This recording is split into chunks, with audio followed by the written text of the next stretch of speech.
আগাম জামিন চাইতে গিয়েও বিতর্কে সোহম। সরকারি আইনজীবীর ঘরে দীর্ঘক্ষণ কি করছিলেন অভিযুক্ত তৃণমূল বিধায়ক, প্রশ্ন বার অ্যাসোসিয়েশনের সভাপতির। পূর্ব পরিচিত বলে সাফাই পিপির। মারধরের ঘটনায় হাইকোর্টের রেস্তোরাঁ মালিক, চাপে সোহম। আদালতে আত্মসমর্পণ করে জামিনের আবেদন বিধায়ক অভিনেতার।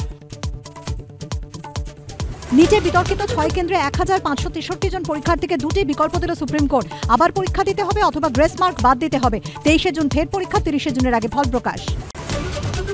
গোটা পরীক্ষা বাতিল নয়, কাউন্সেলিং চলবে। নিট বিতর্কে জানালো সুপ্রিম কোর্ট, দুর্নীতি হয়নি, বেনিয়মলে দোষীদের রেয়াত নয়, হুঁশিয়ারি কেন্দ্রীয় শিক্ষামন্ত্রী।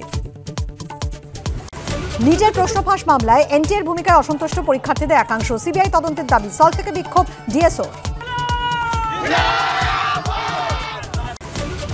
শরীর খারাপ পার্থ চট্টোপাধ্যায়ের, ফুলেছে পা। মেডিকেল বোর্ড গঠন করে চিকিৎসার জন্য এসএসকেএমকে চিঠি পাঠালো প্রেসিডেন্সি জেল কর্তৃপক্ষ। কেন্দ্রে ক্ষমতায়ন তৃতীয় মোদী সরকার, কি প্রত্যাশা রাজনীতিবিদদের, কি বলছেন বিশিষ্টরা। 150 কোটির প্রত্যাশাটাও আজকে শুনুন প্রধানমন্ত্রী।